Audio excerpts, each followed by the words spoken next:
The King of the Box podcast is not a form of therapy. It's an opportunity to learn about men's mental health, explore available resources, and better understand how to embrace your own personal challenges. Please respect differing opinions and remember the importance of agreeing to disagree.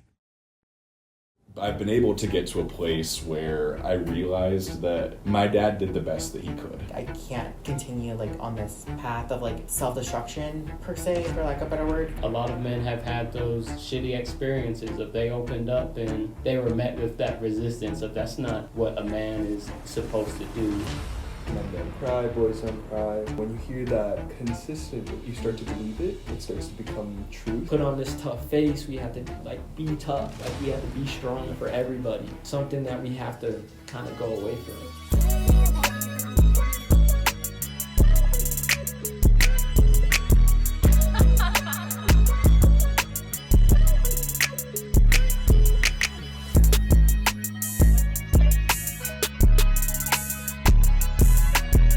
Good, everybody. Welcome to the first ever episode of the podcast, King of the Box. I'm Darius Brown. I'm your host. Today, we're going to dive into the topic of men's mental health because this month in November, it's Men's Mental Health Awareness. So I want you to take accountability and think about the things that we talk about over this video, and I appreciate you tuning in. Before we get into that, I want to talk about King of the Box, and I want to talk a little bit about myself. So I'm Darius Brown. I'm a graduate assistant at the University of Colorado Springs. Growing up, this very kind lady named Miss Pat, rest in peace. When she was babysitting me, she would take me to Bible school. And so one of the days on the Sundays for Bible school, we had to dress up as somebody in the Bible. I was struggling to figure out what I wanted to dress up like, and then my great aunt and my mom helped me figure out a king named Darius. Actually, when I did a little bit more research, there's actually two Dariuses in the Bible. Darius the Mede and Darius the Great of Persia. They're depicted as good and fair and reasonable rulers. They're not perfect,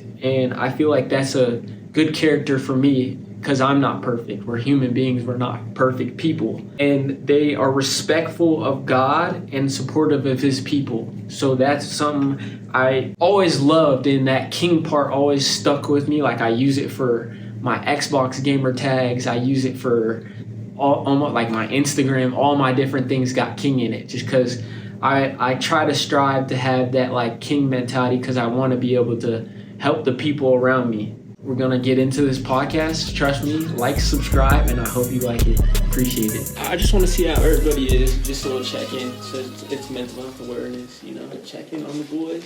See how everybody's doing. So good. I'm doing pretty good. I'm a senior this semester, so I'm about to graduate in December. So getting through midterms and everything unscathed. Yeah, I definitely get that. I was there last semester, and it was I was ready to be done. So I'm sure you're ready because you graduate in December, right? Yeah. On my birthday, actually. Yeah. Oh yeah, that's gonna be a good day. Uh-huh. Yeah. How are you? How's life? Life's good. It's really busy right now, so I feel like I'm juggling 12 things. Mm-hmm. But right now, all the balls are in there. Yeah. So I feel like I've been able to get some rhythms and routines, and so things are good. I've just got to kind of keep my head down for a little bit, and then things will slow down a little closer to the holidays. So, yeah. Ethan? Gosh, I'm doing pretty good. Like what y'all said, got a lot going on in life. I'm also a senior, so I'm just trying to finish up my midterms and trying to finish up these last few semesters. But lately I've been more aware of mental health and what I should do to just really take care of myself, even though life can be hectic at times. Yeah, I think, I've had an eventful month to say the least, man. So, for sure.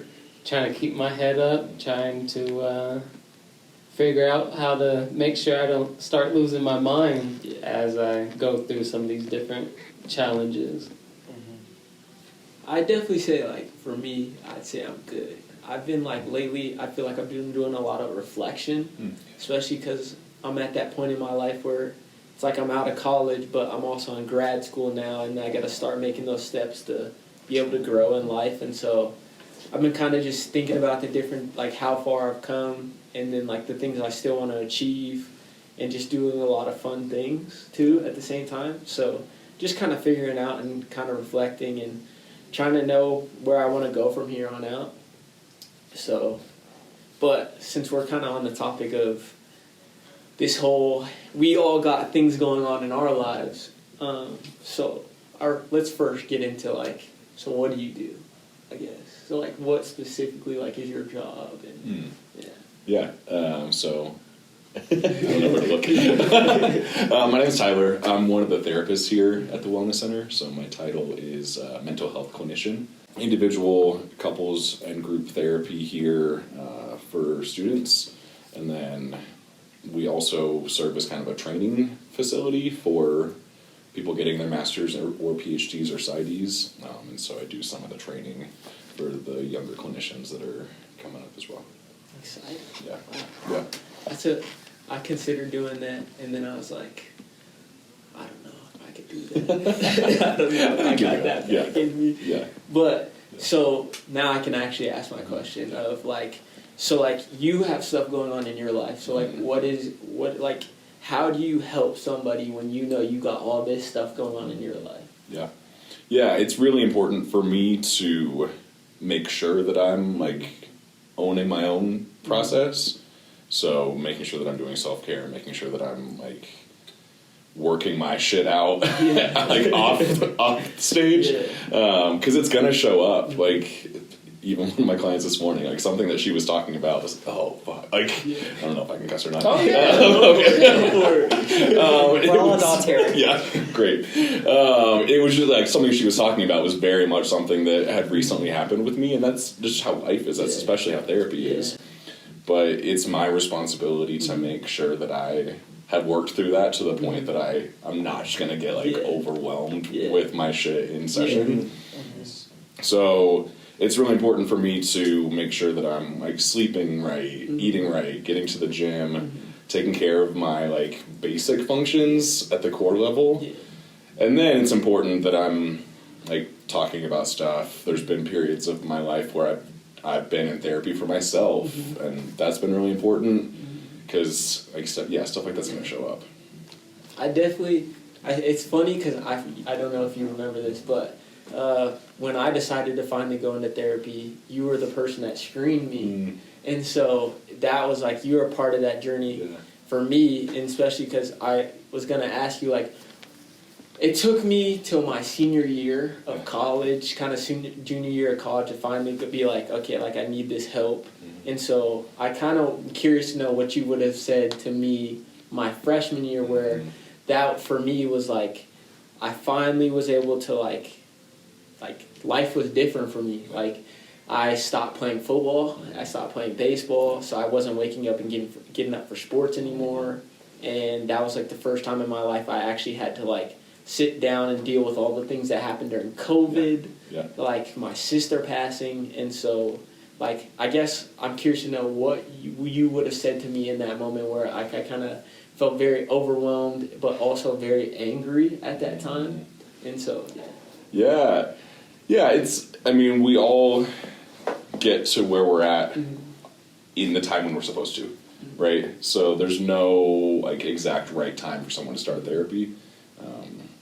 But I think especially in that moment where you're feeling really overwhelmed or feeling like there's so much happening, it's really important to tune into what parts of your experience we can make sense of. So like what emotions are you feeling? What are you naturally doing to manage that? And then how do we start to build a little bit more skill to bring your emotions in a little more? Because when things feel so big, it's crazy to look at.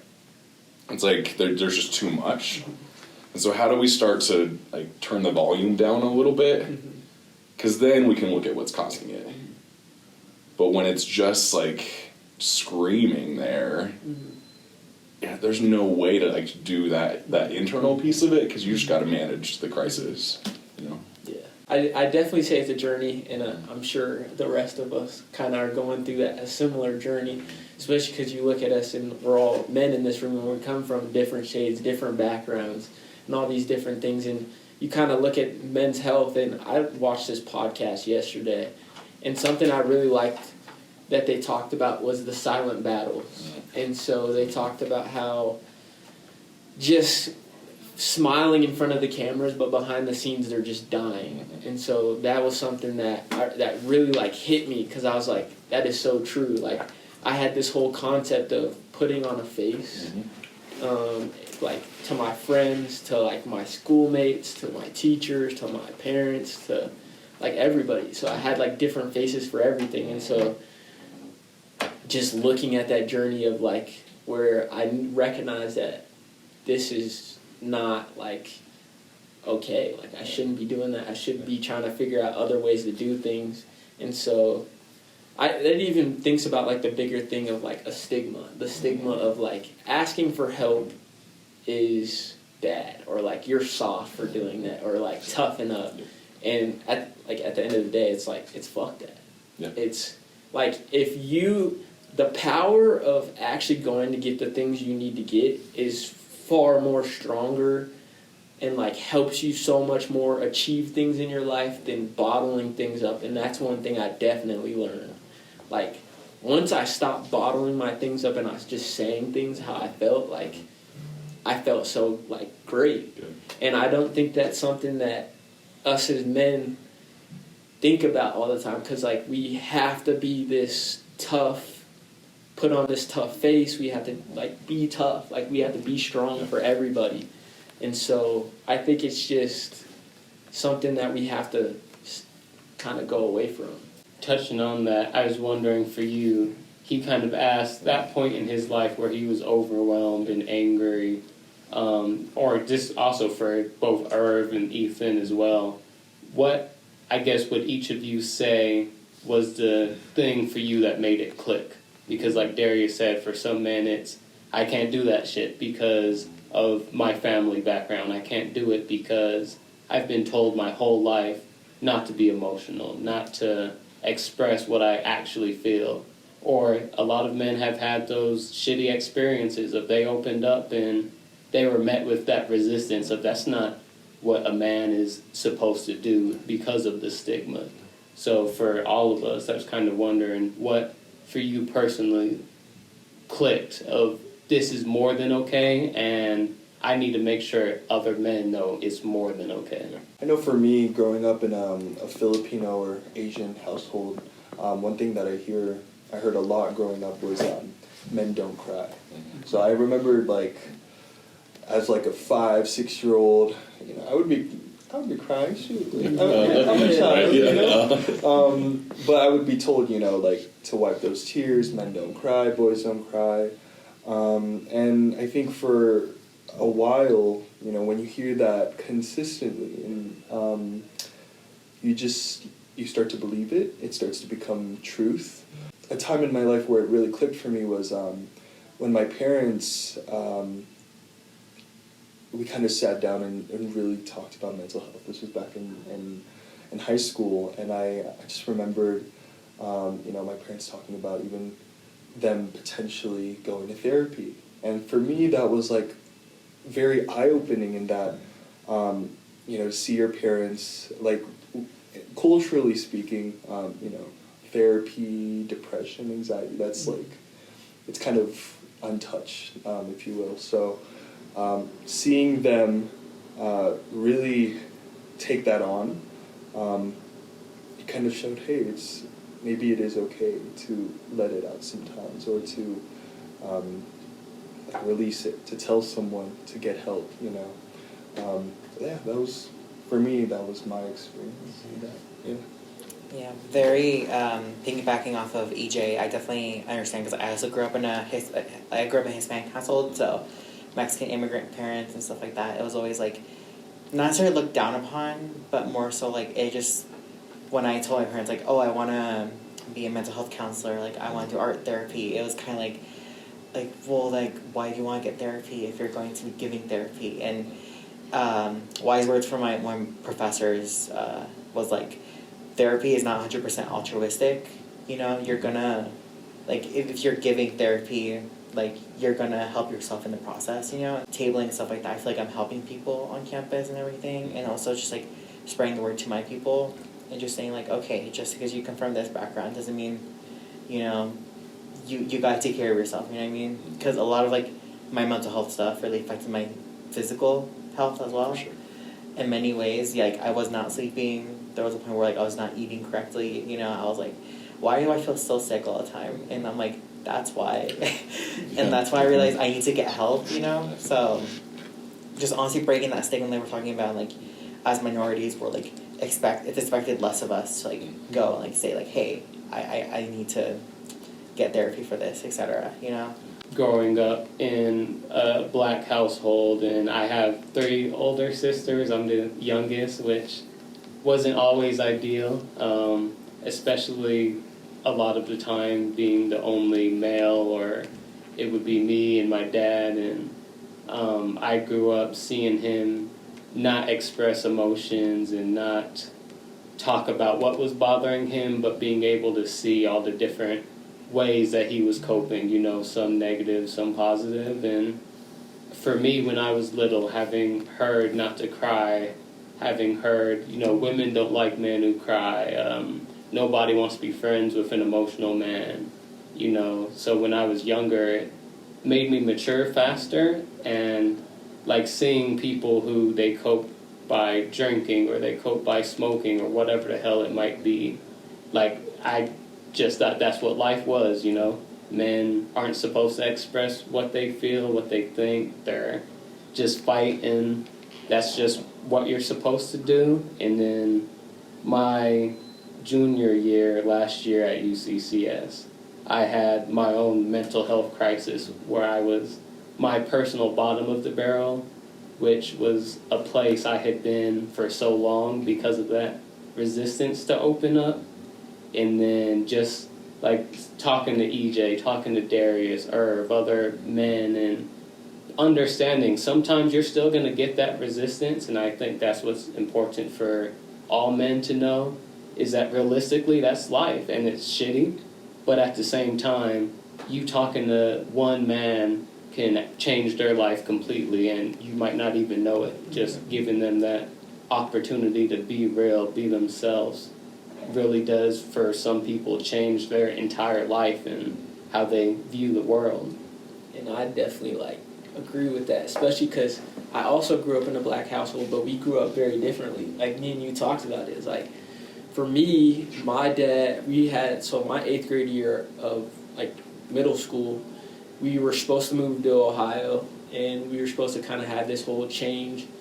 And my mom was like, I don't want to do that because I don't feel security in doing that. Because my mom's always been that strong person in my life that's always been we can depend on her.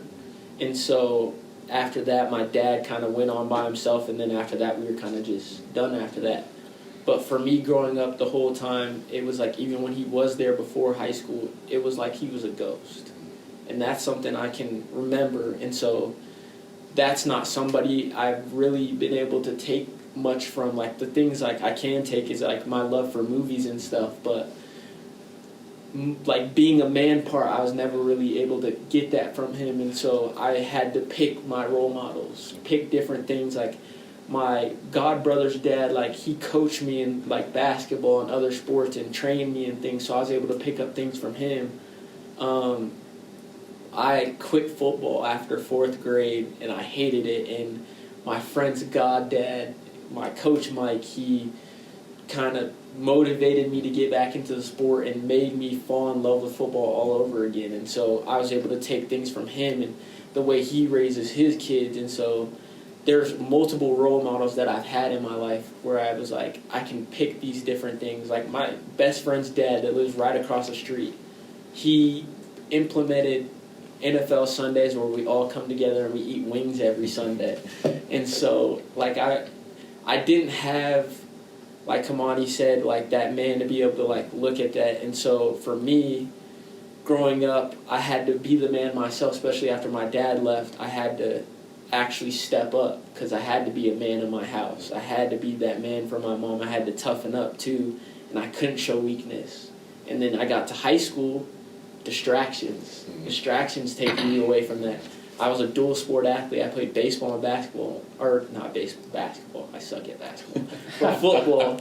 I played football and baseball, and so once football ended, baseball started. So I also had distraction. And, you know, when you're in high school, you're chasing after a girl. There's always one girl you're chasing after.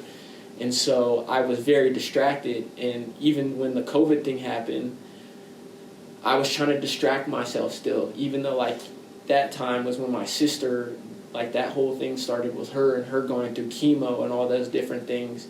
I was still keeping myself distracted, and I was like, I can't be soft. I can't show weakness to her, especially for someone that's going through something crazy like that.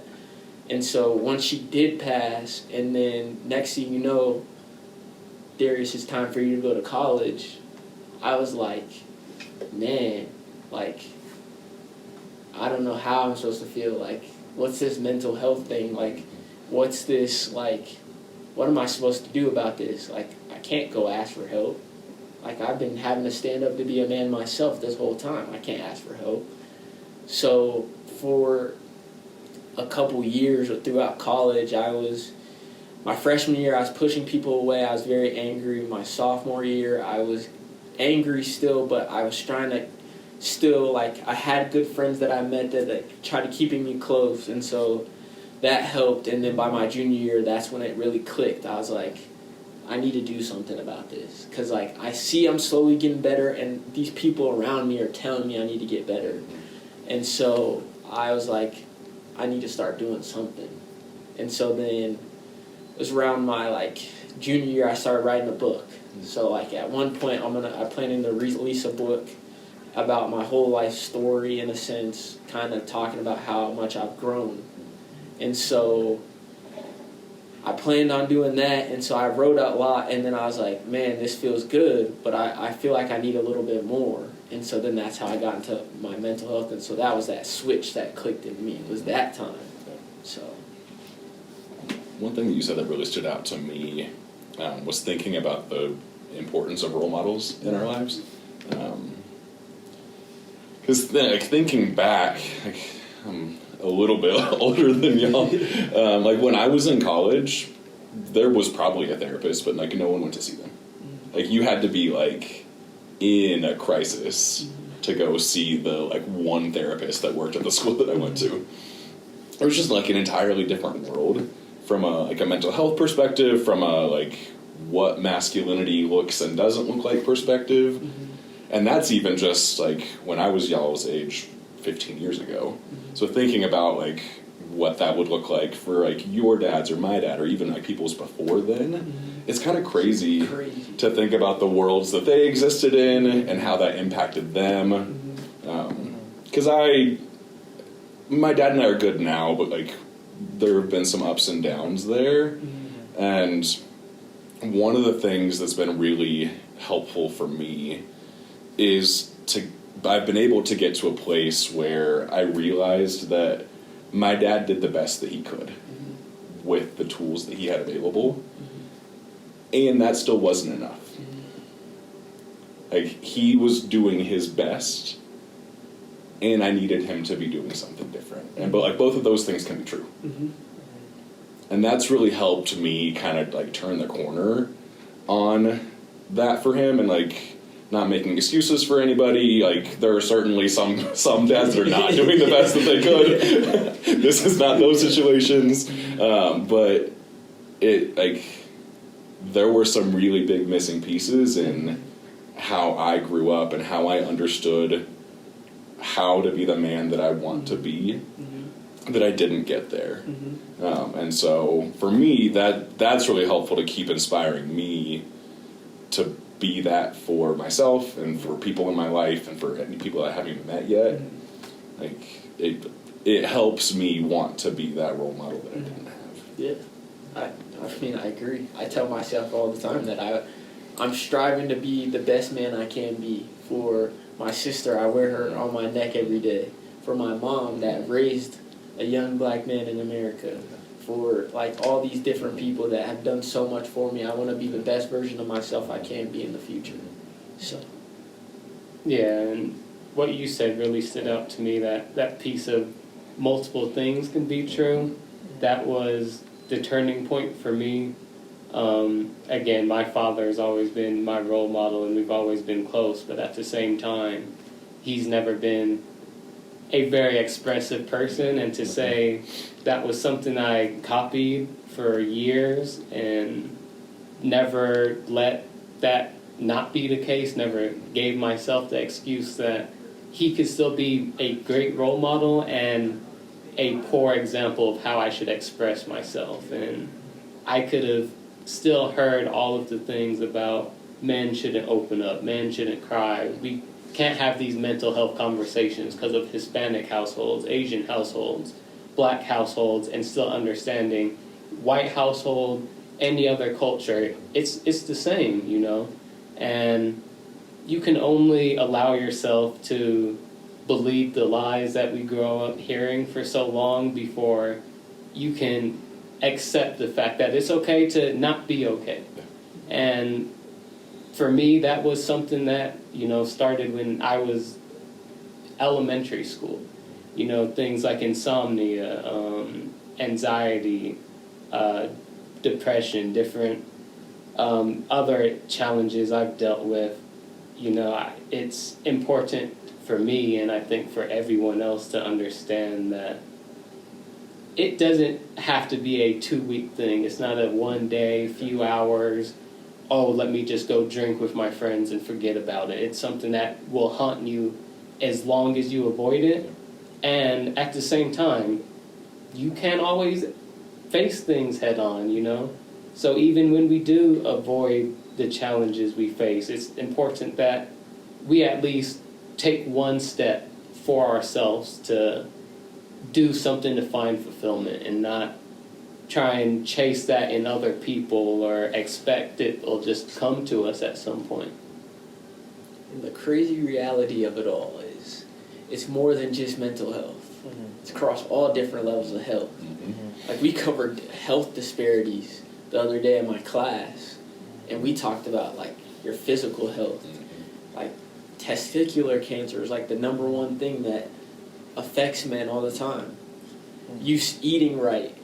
You making sure you're taking care, like, whether it's the gym or you going on walks every day. It is your mental health. It's all these different things that I don't feel like we're taking care of enough. We're not doing what we're supposed to do, because you look at the numbers. Like, I was a business major and now I'm in health promotion, and I'm looking at the numbers and I'm like, what the fuck? Like, this is crazy. Like, the gap between men and women that die every year is like filling a stadium. It's terrible. But it's like there's this stigma of like it's like the getting help stigma. Like, it's okay to ask for help. Like, you're not doing better for yourself by not taking care of yourself. You're doing nothing for yourself. Like, yeah, you're thinking like, man, if I push a little harder and work, even though my body's tired, I'm like providing for everybody. But imagine you took care of that in the long time you can take care of somebody. Like, we were looking at age disparities, and I was really keyed into, for me, and I was the only one shocked in the room because I came from that business background. So we were talking about age disparities, and they were talking about, like, across all ages, black men are, like, dying the most. Whether it's, like, violence or, like, some level of sickness or, like, mental health. It's just insane. Or, like, I look at, for my class project, I'm working on suicide rates in Colorado. And so I'm looking at this age range from 25 to 44, and it's like over 1,000 plus in the past year, and that's double my graduation class. Yeah. And so it's just like, how do we break this? Like, things like this, it helps because we can all speak on it, because like that. But like, what are some other things that we can do to keep growing that? Yeah, because it should never take like going like rock bottom to like be like, okay, I gotta get help. Because like, I've definitely been through like moments of like where I'm like at my lowest, and it's like it should be like before you have like an episode, or before you have like a panic attack, or before you have like lash out at a coworker or like a friend. Like it should be like we go to the doctors to like get like prescriptions filled out or like get our physicals and stuff like that. We should do that with our minds too. It's like it's a mind-body connection. It's really interesting. Like especially how powerful like emotional hijacking is. Like you can actually contract diseases based on like how your mind is. Like it's very interesting. Like I did not even know those are the two connected. So it's really like, for sure there are preventive measures for sure that we just need to look at more. Yeah. And I think what makes it hard, like most of us don't grow up with like the nuances of emotions, right? Yeah. And so it's been so cool to listen to each person share because we're all very different, but I feel like I know exactly how you grew up and had a like pretty similar experience, and so that's just like continues to remind me that like we have a lot more in common than we have different. And so often people grow up who are conditioned to be like a man or masculine, and we just have like, here's the 3 emotions, and like you'll know it when you feel it, right? If that's even a part of the conversation. And so often, like I know for me, like I didn't know about something until I felt it at like level 10. Until I was like, oh, fuck, like something's happening here. I didn't have the like, oh, this is what it feels like to be irritated. This is what it feels like to be annoyed. Oh, now I'm angry. It was just like anger at all the way. And so that's where I think there's some like, ideally there would be some way to help people learn about how emotions build and what we can do while it's still down here before it gets up to that crisis level.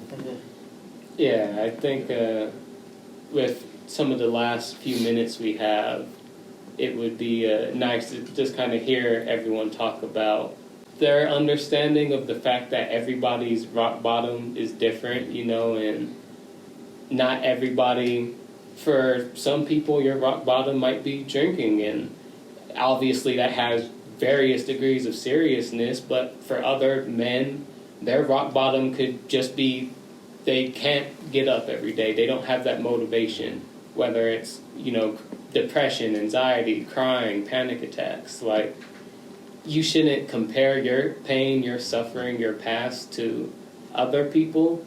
So it would just be nice to hear, I guess starting with you, EJ, what was that moment for you where once it clicked, you were like, I can really help other people understand, like, they can be in pain too. They don't have to mask it like we've been so trained to do over time. Oh, absolutely. So I started therapy back in 2023, and that was a big step for me because obviously coming from a household or coming from a culture that didn't really talk about mental health, it's kind of like, oh shoot, what am I going to do, But when it clicked for me, where, I'm able to express my emotions, I'm able to talk about them, I'm able to understand what's going on in all of this and how to respond to them in a healthy way. I guess, an example is right now, having these conversations, being open to participating in something like this, and even sharing my story in hopes that perhaps one person may relate to what I've kind of went through. When it clicked for me, it kind of serves as a sort of maybe I'm able to share my story and encourage others that you want to learn in this, and we all go through it one way or another. So. Yeah, what about you, Irv? Yeah, I think for me, when it finally clicked was like, I think it was like a little bit like a few months ago. I was like, honestly, I think I was like the heaviest I've ever been. I think I gained like 20 pounds in 6 months, I remember. So I was like, it got to the point where it was like my pants weren't fitting, my clothes weren't fitting, and I went to a doctor's appointment and they were like, yeah, we checked your blood and we aren't doing so good. I want those levels, like those blood sugar levels, cholesterol levels to go down. And, like, that was, like, a hit shot for me where it's, like, I can't keep doing this because I, like, always think, like, I don't think about myself sometimes. I think about, like, my family, the ones I have are, like, my future kids and stuff like that. I'm always, like, I need to, like, I want to live long enough to be able to, like, be able to have kids or, like, follow my dreams and stuff like that. And, like, I can't continue, like, on this path of, like, self-destruction, per se, for lack of a better word, because I feel like I was, like, I always hear people being like, oh, yeah, well, I was an alcoholic or I was a drug addict. Like, well, the thing that my problem was, like, the thing that was sustaining me, which is food. So it's, like, kind of ironic. It's, like, oh, this was to keep me alive. This was kind of affecting my life at the same time. So all right, thank you for giving me that one. But no, I just think it was, like, really important to speak out and be like, yeah, I'm a man who dealt with this. You know what I mean? It's not just, it's mostly women who talk about, like, eating disorders, like, whatever I had. But I think it's important for, like, men to be able to be honest and say, like, yeah, I dealt with this, you know? Like, and I just think, like, we have to take away that stigma, especially when it comes to, like, nutrition and stuff, too. For me, I started therapy because I was just, like, numb. Because of a lot of the way that I grew up, just put my emotions in a box and put them on the shelf because they couldn't fit anywhere, like they weren't safe anywhere. And so that then was a skill that really helped me. So I had a career in education before doing this. I was a teacher and I was an assistant principal. And so it really helped me. I was, like, always just, like, chill. I, like, nothing could rattle me. I could be, like, breaking up a fight and I was, like, everyone, always commented on how even-keeled I was. And so then my ability to put those emotions in the box was being encouraged and celebrated. So that just reinforced it even more. And then in my mid-20s, I had this realization that I just wasn't feeling anything at all.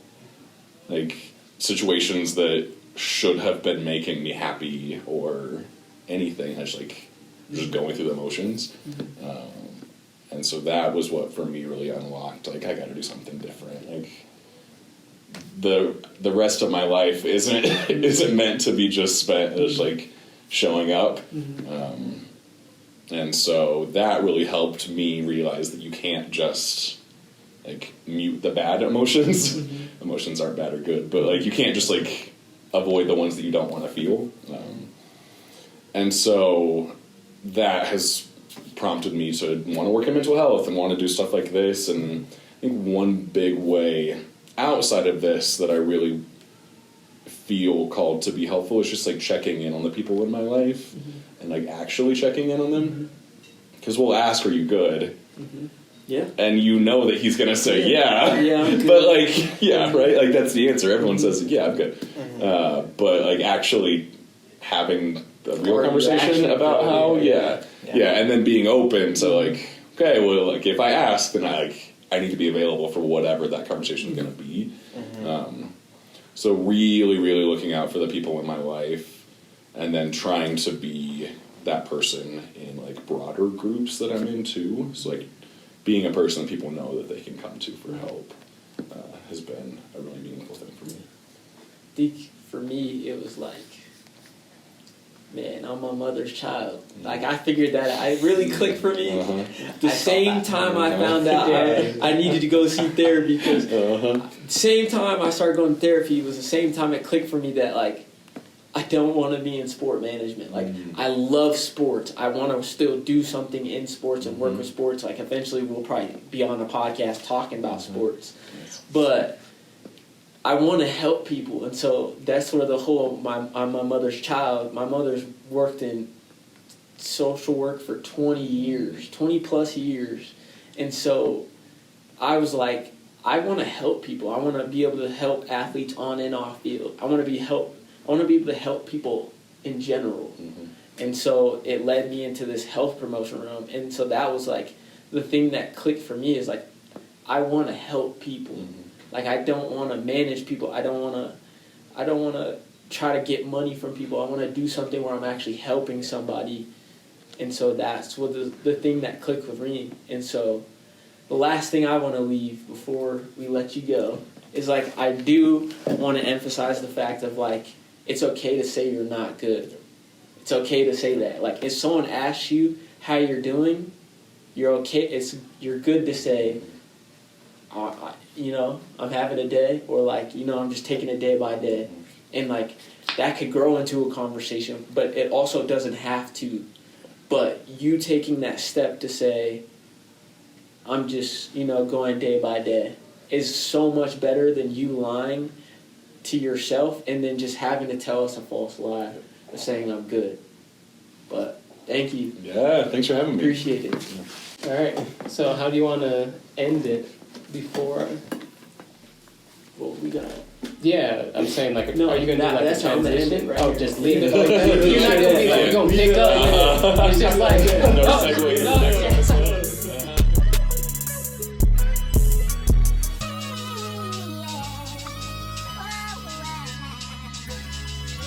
Like a merch drop. It's like, check out the store below.